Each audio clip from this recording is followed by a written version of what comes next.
after that. Assuming Olaf is picked, you know, they're probably going to go with AP response here. Yep. Ooh. Okay. This is very interesting because Huhi and FBI ran this sort of a lane against Team Liquid back in the regular season, such as it is, and it's a very aggressive lane, right? You're playing Lulu with an AD carry, often something like Aphelios, and it's a lot of lane pressure if you don't screw up a level 1 or level 2 all-in, so this could look very good. Obviously, solo Lulu is a possibility as well, though I am partial to bot lane.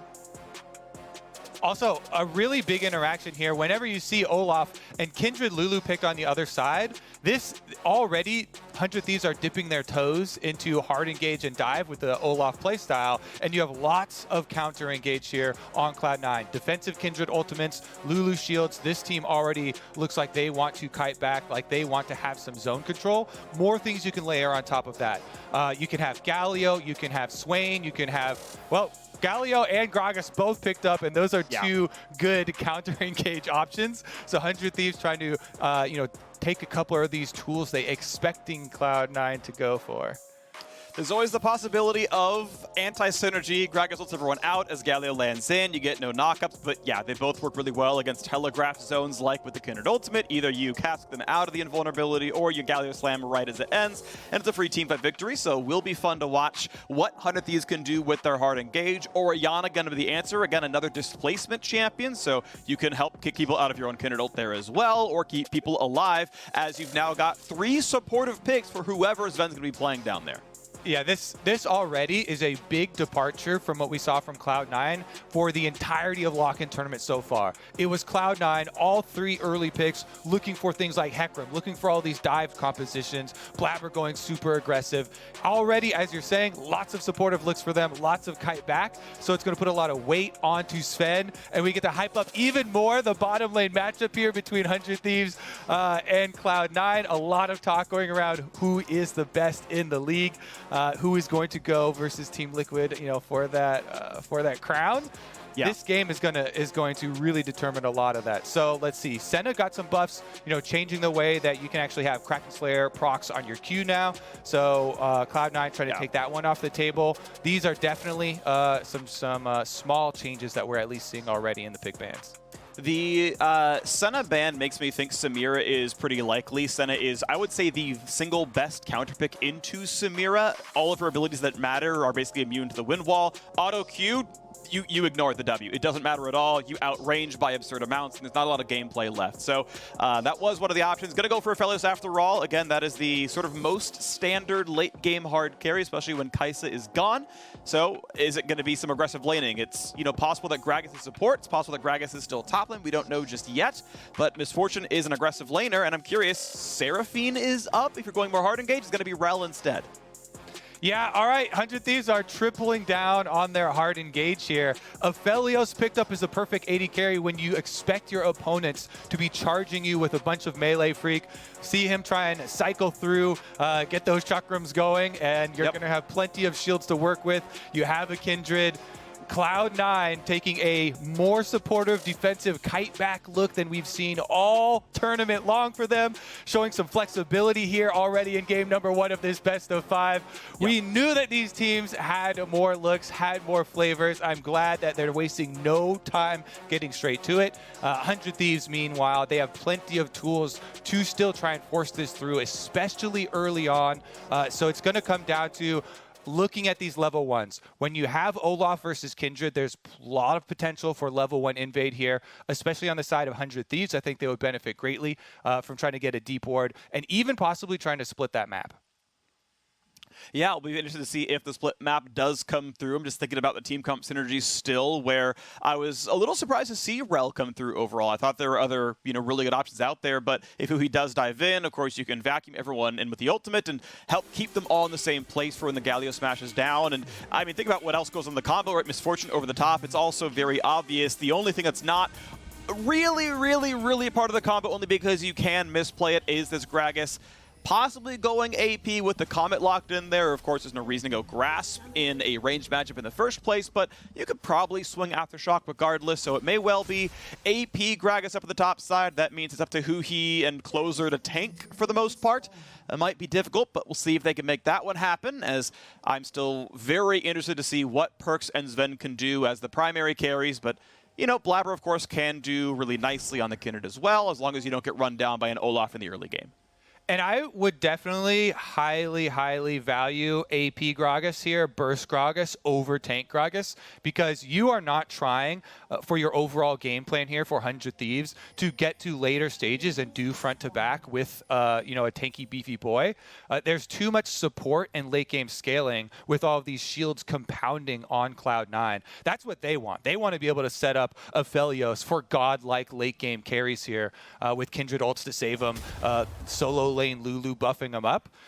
So I would much rather prefer Ssumday to go with the AP burst, try and get that burst kill. You get a priority target. Yes, it is mess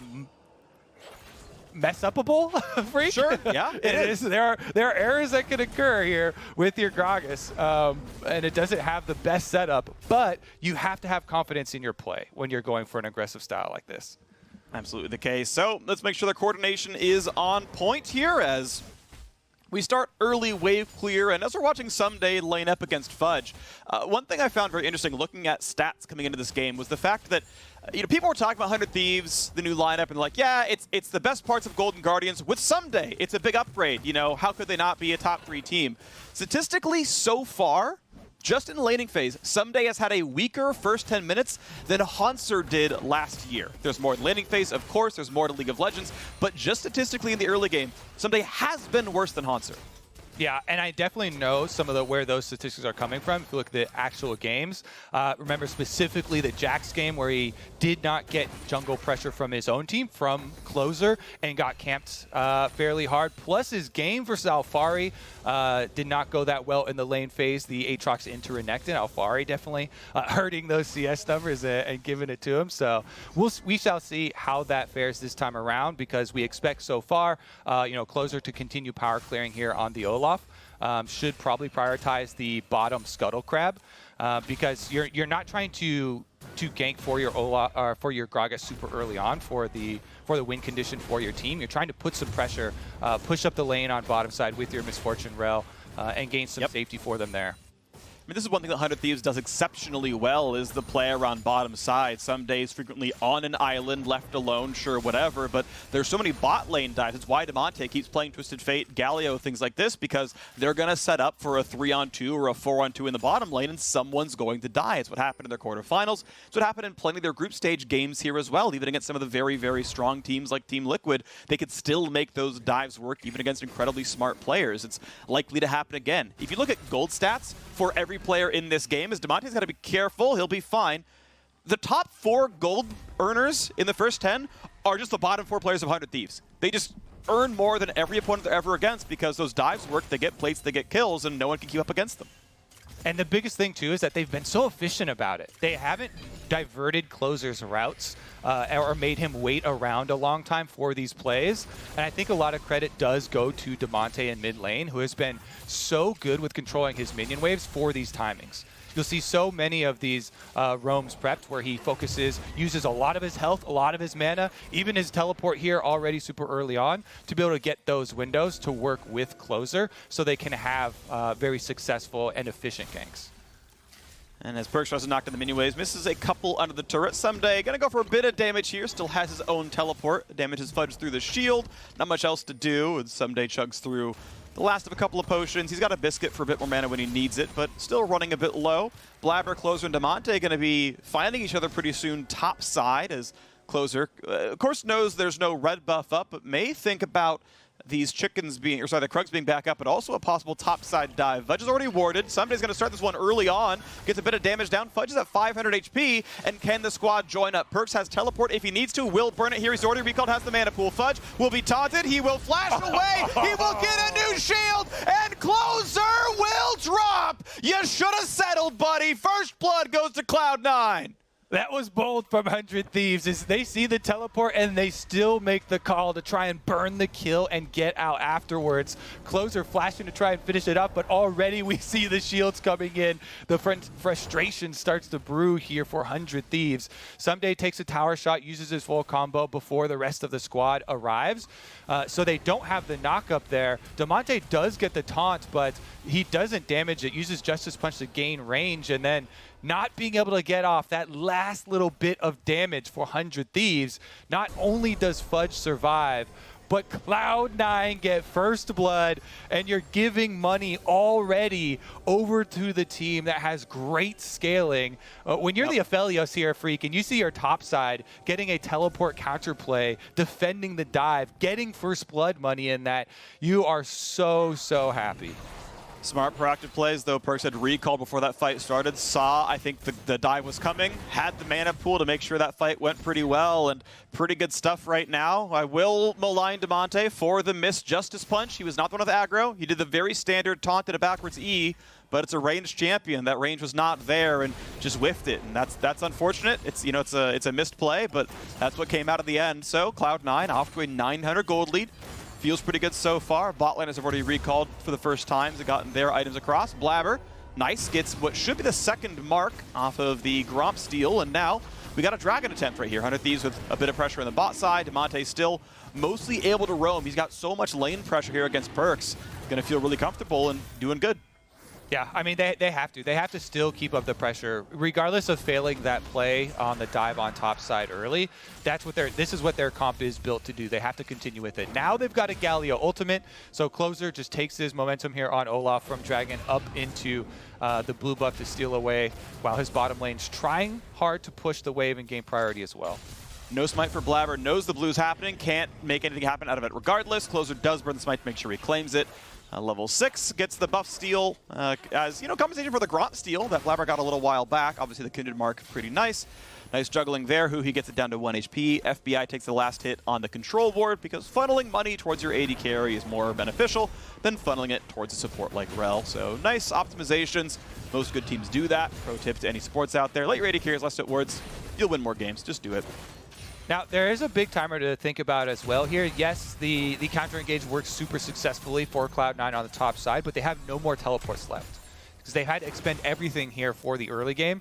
So again, it is still the same game plan for 100 Thieves. They should move over Closer to pressure for that invade and look to make another dive. I want to see it then. I want to see when they're going to move because Damonte's on the way over right now through his own control ward. You can see a second one turns off of that trinket as well. Should know Blaber's over there. We'll just fight the ward and may give 10 gold back over to Closer as a result of that one, but not going to mean too much. I don't think that barrel quite landed. Too bad for Ssumday. Could have got another 300 health down there, but you can see, yes, has the amp tome, has the tier, is going for fairly standard AP Gragas stuff. Tier is just maybe the best item in the game. And so everyone who uses mana can realistically build and go, nice play right there. The flash combo, absolutely beautiful from Damonte. Sets it up as his bot lane knocks it down.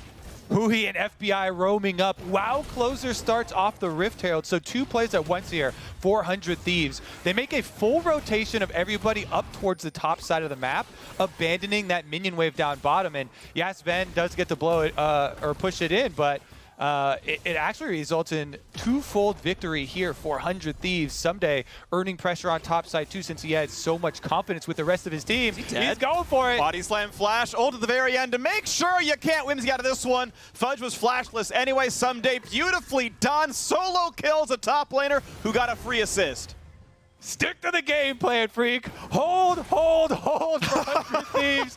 They stick to the dive. They stick to the top side control. They rotate everybody up there. Even FBI and Huhi are buying in on this.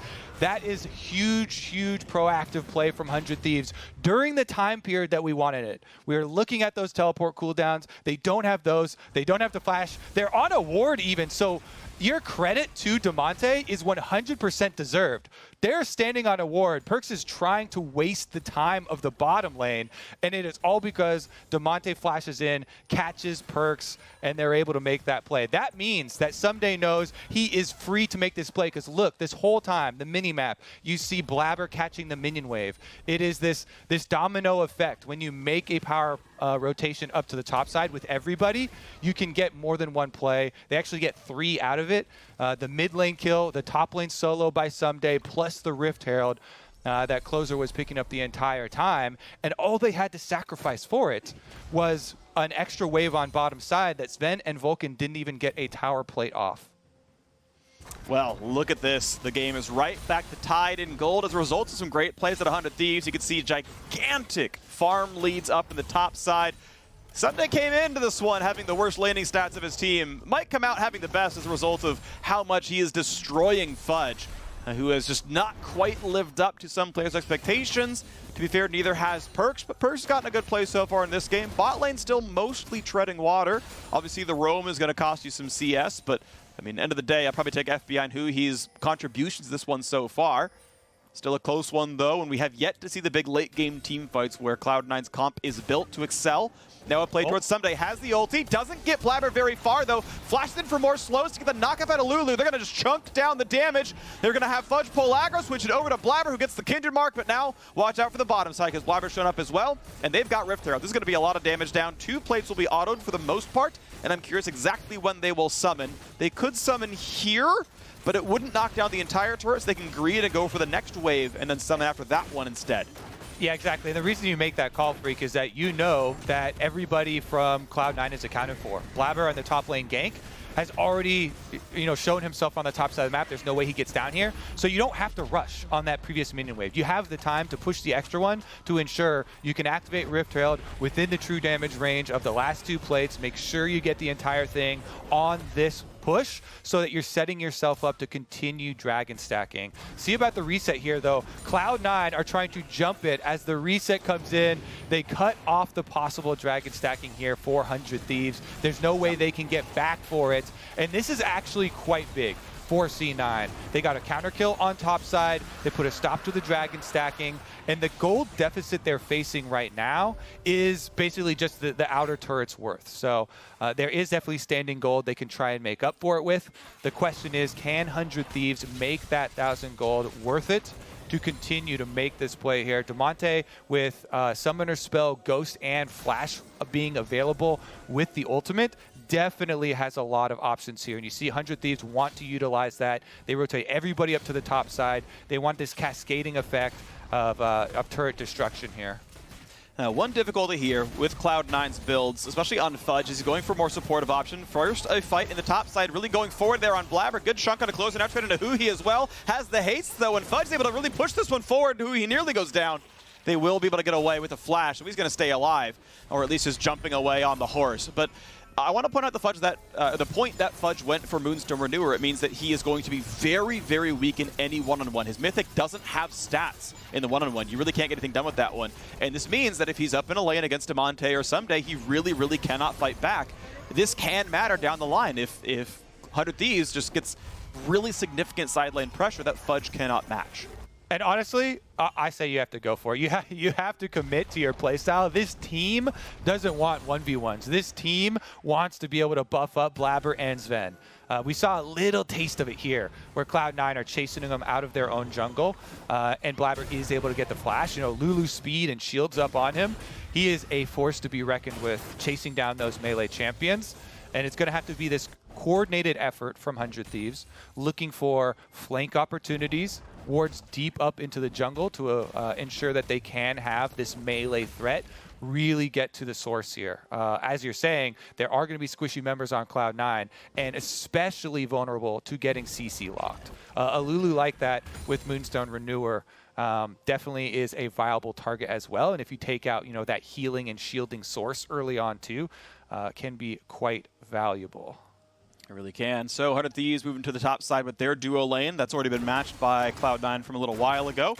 Bot lane turret never quite did fall, but 4 plates were taken, so C9 got pretty close in that regard. I think the plate count was reasonably tight here, but 100 Thieves about to knock down the rest of top lane turret, and Zven can sit in a brush and wait. He can at least kill the ward, so hey, good job. You earned yourself 30 gold, but top lane turret will fall, and 100 Thieves tied in turrets, tied in kills. Tied in dragons and kills, but 2-0 in turrets. Blaber getting some counter jungling instead of the map. That's not too bad. Obviously, Kindred again has their own mini game where you really care about Kindred marks. This should be number 4, and it is. as he got and just that's enough counter jungling done. Yeah, that's your big break point for your big boost in range. So he's definitely able to operate now in these team fights. That little bit of range when you've got Gragas to worry about, so much zoning from the Galio and Miss Fortune as well. Every little bit counts. And remember too, in the comp year 400 Thieves, with the Rell last pick that they actually chose, yes, it also gives more engage for the team, but she can also break shields, and it's kind of difficult when you're a squishier support and you don't have a lot of time to wait for the perfect moment. But she can, if you get a critical shield break, on Aphelios or Kindred, then that can also turn the tides, allow something like your AP Gragas that I was calling for to be able to get off just enough damage to burst one of the carries. Absolutely. I mean, burst is really going to be the name of the game, because if it's fast enough, the answers aren't there. But 3 provide shields, 1 more has invulnerability functionally. That's going to be a big deal. And obviously Zven, you can see with the little bit of white on the health bar, is also running overheal. So anytime you've got red gun or just lifesteal in general, that's another 10% roughly max health bonus. So yeah, these are going to be some hard to kill champions, of course. And since Shattering Strike, goes through, you can, try and get some real value, break all 3 of those shields. Hopefully, if you can get the timing right. So Huhi definitely has the possibilities here, and that's a player that I want to talk a lot in this series. We saw the fan vote. I was actually kind of shocked that he was the lowest discrepancy there for 100 Thieves. They had him just over 25%. Versus Vulcan, and Huhi has been really good for 100 Thieves on the initiation front, but now he's going to play a critical role as well within the team fight. And let's see about Dragon number 3. 10 seconds left on the clock here for Cloud9 to try and get vision. 500 gold difference. Blaber is the front man, gets the haste, walks in. It's the old Juggernaut, but it's on Kindred. Kindred can jump away from stuff if it gets scary, so it's a lot safer than some of the other cases there. And look at that, Cloud9 has taken most of her control. Big damage on a Fudge, so has to jump back away. Here comes the hard engage. Over the top comes bullet time, and goodbye to Blaber and Perkz. Instantaneously, they are shut down. 100 Thieves with a double kill. Yeah, guess what? Lulu, Moonstone Renewer, not a great face checker, Phreak. Fudge goes and takes 80% of his life. Then huge engage for 100 Thieves. Perfect lockup for FBI's ultimate as well. And this is exactly what 100 Thieves wanted. Make the dragon area dark, force them to come to you. They have no good vision checking tools. Is one of the reasons why when you start a comp and you build it around counter engaging and shielding and kiting back, it just further emphasizes the point we always drive home of trying to set up on these objectives, get your vision control down. It's so dangerous there for Cloud9. Even Vulcan with the Thresh does not have a lot of safety walking up. So they have no good ways of trying to face check these brush. You can see they've invested in 2 of those scrying orbs with Fudge getting 1 as well. Even 3 actually with Perkz switching over. And that just goes to show, they feel that vision pressure. It kind of reeks of a little bit of desperation now that they have no other ways to try and break in. It's Blaber charging forward, Fudge charging forward. He gets the lantern out, so it allows Huhi one of those big engages. Damonte had been waiting up in the wings too. Beautiful. For the flank. It's all these points that you have to worry about when you are the scaling, more defensive shielding team. And 100 Thieves play their side extremely well. This is what they've gotten, praise for the entire lockout tournament. It's that coordination and sticking to your game plan. Yeah. Ooh. Okay. Gets one of the small wolves. And I do got to give credit. Obviously, Huhi with a great flash engage, layered the crash down into the attract and repel stun. The ulti came over the top, but there would have been room for Blaber to get the ulti off if not for Damonte's taunt. So that flank positioning was very, very good, incredibly well played, good synergy, good coordination overall. And yeah, even in a 5-on-5, even in the kind of battle Cloud9 sort of wanted, it was still 100 Thieves who found the better maneuvering, the better angle, and came out ahead with it. So you got a 2,500 gold lead here, up a dragon stack as well, and we have yet to see Cloud9 get into a real team fight. These kills have just been Blaber finding openings on, weird dives and whatnot, but otherwise we've gotten nothing out of Zven. So, Phreak, this is a fun time to extrapolate this for the rest of this series as well, because every game goes like this now. Cloud9's lock-in success early on in this tournament all came from heavy dive compositions, them being the ones constantly looking for these flanks, forcing all of these dives and pincer movements on their opponents. If this game transitions and we see a misplayed teamfight from 100 Thieves, the dive fails, they get kited, there's good lantern movement here, a Kindred ultimate saves Cloud9, and they take over the team fight by evading the initial engage from 100 Thieves and then turning it around with a shielded up Aphelios chasing everyone down. That could have lasting effects as far as the pick ban, because if it just ends out this way with 100 Thieves now winning by taking away one of Cloud9's best strengths that they used for most of the tournaments, then that is going to be the pick and ban fight for the entire series. Yeah, and I mean, I think the choice that Cloud9 made sense, though, in that it's a best of 5. You want to show your opponents, hey, look, we've got a second option here. Do you want to start banning Lulu every game as well, so that you have to contest this champion, you're going to give us Galio, you're going to give us TF, this kind of stuff. Like, I think it's a great way to start a best of 5. To look at, show your second look and say, can you even deal with this? Can we free up bans for our best strategies? Can we confuse you? It's not working right now. The game is in striking distance, sure, but it's going 100 Thieves' way. And, okay, you tried, it didn't work. They probably do go back to hard engage. 100 Thieves gained no new information. They were already playing around the C9 dive style, because that's what they showed in the group stage. They showed in the quarterfinals. So I think you just go back to square one, and Cloud9 have to realize that their draft needs to go back to the way it was before. Information gathering in the best of series, definitely one of the more fun parts of it for the coaches for sure. Now, if you take a look at the battlefield, pulls in one, Blaber gets the ulti off. When does Gragas explode? Not just yet, but Galio's at the top. They can wait it out. Blaber's gonna flash, but why? They're on top of you, and FBI easily picks up the kill, even saves the Gale Force cooldown. This did cost 4 ultimates, but it cost 4 on the other side as well, and it's still a 1-for-0 with Baron now on the table. And they paid those ultimates gladly, Phreak. Even with this hook in here, not going to give them any sort of pause. 4 ults for the jungler, perfect. Now they get to start up the Baron. Full vision control again. And remember, this Cloud9 team, such a difficulty with checking. They've got 2 Scryer orbs to work with still. That's a taunt, that's a knockup. That's going to be a kill on the Perkz. Again, Damonte is in the right place at the right time. Tanner time, every single one of them. And it's Cloud9 running away again. 100 Thieves can move off the Baron, pick up the Dragon, then move right back and make the exact same play at their leisure. Now they've got full objective control of the entire map. All wards should be pushed in very, very deep now, because Cloud9 have to constantly be worried about that flank, about these engages. They're going to become tower-hugging buddies now, Phreak. And it's up to 100 Thieves to plant their flag throughout both sides of the Rift. And I think a lot of the reason that flag is getting planted is there's somehow 11 hands in this team. Damonte, I feel like, has been incredible this year. I played into the memes as well, where it's like, look at all these great players with Damonte also on the team. But he has been outstanding this entire year. Yeah, it's been 8 games counting this one. I realize it's not the biggest sample size, but he's the biggest gold leader on his team from roaming the bot lane and killing the enemy bottom lanes. He has been a huge focal point of the squad so far, and he's probably the single biggest reason why they're winning in this one as well. 2021 has been the year of Tanner Damonte. He is absolutely outstanding, and he's my front runner 100 Thieves right now. All right, let's see if they can do it. 100 Thieves setting up shop in the red quadrant of the jungle. Yeah, they're going to battle a little bit. Closer to kite back. Good smite comes through again. The dive in for Huhi. The knockups, the taunts, and again, they're in the right place. The taunts prevent the spells, and Cloud9 goes down again. There's no change, Phreak. There's not going to be a successful disengage for Cloud9 now.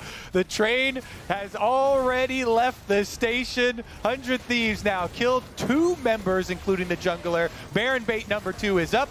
They can turn. Ssumday's got flash and Gragas ultimate. Okay, look for it. Look for it. Ssumday and Damonte are in the back. Damonte with Ignite and TP, so no flash plays right now. Huhi chunked down by Baron. Here comes the body slam. That's on to Zven, pushing him back in. He's still got the shields, though. Has to cut away. Taunted. Dove on. Down he goes. Zven with his 1 death per game. Shock up into 2, but a Galio shield keeps them alive, but not enough for FBI. Perkz gets the damage in a trade back. AD carries it as a 4-on-4 on the map. Blaber has respawned, and Baron will be stopped. It is stopped. The extra kills here in the favor of 100 Thieves. Perkz getting one back. So Cloud9 getting some hope, and they are waiting for this redemption team fight where they're able to actually successfully disengage on one of these initiations. Do they have the damage to burn through this? It's Kraken Slayer Kindred on 2 items. They have very good damage right now. The problem is, do they have the damage in time? It's going to be fairly close. Closer's on the way. TV's coming in. I think they can burn it. There is no smite. There is no smite on the side of 100 Thieves. This should go to Blaber if he doesn't just die. Oh, you gotta be kidding me. He gets it without smite. Closer just knocked it down with the basic ability. Goodbye to Fudge. Goodbye to Cloud9. 100 Thieves is going to take game 1. Yep, goodbye to game number 1 here. Closer just runs right in and wrecks house, destroys Cloud9. They knew they didn't have any time to work with. Their only hope was sneaking a Baron here, testing their DPS.